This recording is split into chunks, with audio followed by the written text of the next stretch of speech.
नमस्कार. सध्या आहोत कापूसखेड या गावामध्ये. आपल्यासोबत आहेत राजाराम बापू बँकेचे संचालक राजेश पाटील यांच्याशी आपण चर्चा करणार आहोत. सर नमस्ते. नमस्कार. आपल्या सध्या गावामध्ये कसं वातावरण? आमच्या कापूसखेड गावामध्ये आदरणीय नामदार जयंतरावजी पाटील साहेब यांच्या मार्गदर्शनाखाली अतिशय मानसिक भावना असं पोषक वातावरण आहे. मानसिक भावने अतिशय चांगली कामं केलीत आणि आपण जर राज्याचा विचार केला तर ह्या भाजप सरकारनं भ्रष्टाचार एवढ्या प्रचंड प्रमाणात केला आहे. अगदी त्यांनी शिवाजी महाराजांच्या पुतळ्यात सुद्धा भ्रष्टाचार केला. त्यामुळे 7-8 महिन्यात महाराजांचा पुतळा, आपल्या महाराष्ट्राचे दैवत असणाऱ्या महाराजांचा पुतळा कोसळला.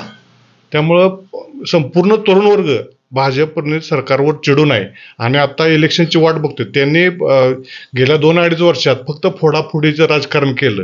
त्यामुळं 100% राज्यात आमच्या इथं शिराळा मतदारसंघ असो, इस्लामपूर मतदारसंघ, आमच्या दोन्ही सीटा मानसिंगभाऊ असतील, जयंत पाटील साहेब, अगदी जयंत पाटील साहेब तर 1 लाखाच्या पुढे मतांनी निवडून येणार आहेत. अगदी मी कॉन्फिडन्स तुम्हाला सांगतो. त्यात कसलीही शंका नाही, काय नाही. ह्या अफवा आहेत नुसत्या. वातावरण काही नाही, चांगलं वातावरण आहे. आणि खास करून विशेष करून आता येणाऱ्या विधानसभेत साहेबांना, आमच्या जयंत पाटील साहेबांना मुख्यमंत्री पदाचा चान्स आहे किंवा संधी आहे. त्यामुळं एक तुम्ही कल्पना करा की गेली 30-35 वर्ष साहेबांनी सत्ता असो नसो अतिशय आपल्या भागाचा चांगला विकास केला आहे. जर साहेब मुख्यमंत्री झाले तर काय होईल तुम्ही कल्पना करा. की खास करून फार मोठे प्रोजेक्ट येतील. आणि माझं असं मत आहे की युवकांना रोजगार मिळेल, नोकऱ्या मिळतील. त्यामुळे साहेबांच्या विषयी पॉझिटिव्ह राहिलं पाहिजे किंवा खास करून युवक साहेबांच्या विषयी पॉझिटिव्ह राहतील असं मी ह्या ठिकाणी तुमच्या निमित्तानं आशा व्यक्त करतो.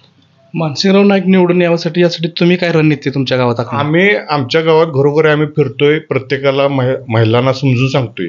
महाविकास आघाडीचा जो पंचकर्मी कार्यक्रम आहे त्यात म्हणजे महिलांना, लाडक्या बहिणींना आम्ही 3,000 रुपये आमचं शासन देणार आहे. त्याचबरोबर शेतकऱ्यांना 3 लाखापर्यंत कर्जमाफी आहे. त्याचबरोबर मोफत ST बस सेवा आहे. त्याचबरोबर विमा 25 लाखाचा आहे. त्यामुळं आम्ही ती घरोघरी महिलांना, शेतकऱ्यांना ती घरोघरी जाऊन फिरून सांगतोय की आपल्या महाविकास आघाडीचं जयंत पाटील साहेबांचं सरकार येणं गरजेचं आहे. आपल्या भागाच्या दृष्टिकोनातून, राज्याच्या दृष्टिकोनातून महत्त्वाचं जयंत पाटील साहेबांचं सरकार किंवा राष्ट्रवादी उद्धव बाळासाहेब ठाकरे आणि काँग्रेस यांचं सरकार येणं गरजेचं आहे. आणि भ्रष्ट सरकार भाजपला या राज्यातून हद्दपार करणे गरजेचं आहे. त्यामुळे आम्ही अहोरात्र प्रयत्न करतोय, रात्रीचा दिवस करून मानसिंगभाऊंना साहेबांना आम्ही एकदम उच्चांकी मताने निवडून देतो. आणि तुमच्या माध्यमातून गावातील सर्वांनाच मी आव्हान करतो की तुतारे वाजवणाऱ्या माणूसाव आपण मतदान करून आपल्या साहेबांना मुख्यमंत्री करायसाठी खारीचा वाटा उचलूया आणि मानसिंगभाऊंना मोठ्या प्रमाणात निवडून देऊया, एवढं मी तुमच्या माध्यमातून सर्वांना विनंती करतो. हे होते राजाराम बापू बँकेचे संचालक Rajesh Patil Kapuskhed. Cameraman Ravindra Londhe sir, Rajesh Kamble, S news Maharashtra.